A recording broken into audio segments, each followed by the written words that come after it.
In our world, in IT, we understand how to configure servers and routers and firewalls, but it's the people problems that are often the most challenging for us. The person who yesterday was charming and agreeable is today gruff and disagreeable. Nobody told us that in addition to being technologists, we also have to be therapists, mediators, and counselors, and yet it's true, isn't it?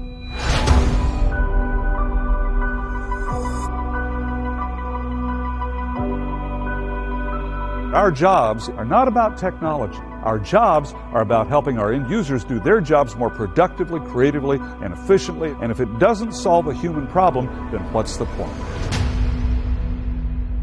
The issue is not that IT people don't care about their customers, because they do. The challenge is that sometimes we are not perceived to care.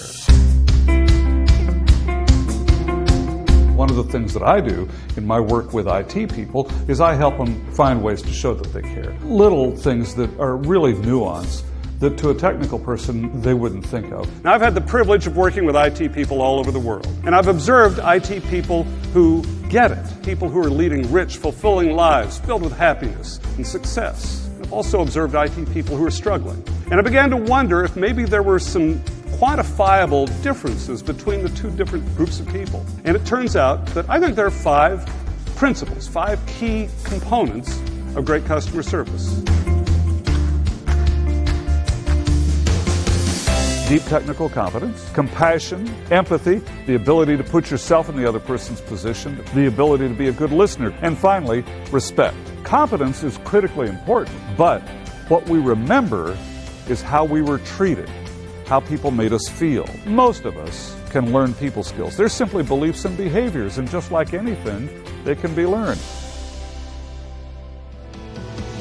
It's about putting ourselves in the other person's position to feel what they're feeling. You've got to find your own words, but find a way to say to the person, if I were in your shoes, I'd see the world the way you do.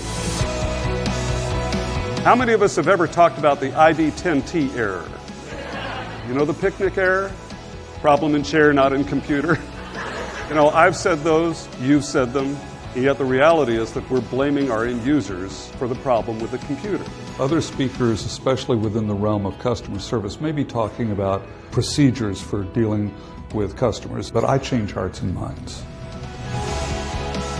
If you ever question the value of what you do, think for a moment about how you are making people's lives better today by simplifying their lives on a global scale. When you treat your fellow humans with compassion and with empathy and by listening to them and by treating them with dignity and respect, maybe then they treat another person that same way and a ripple starts. And it's a ripple that goes all around the world, and it's all because of one compassionate geek.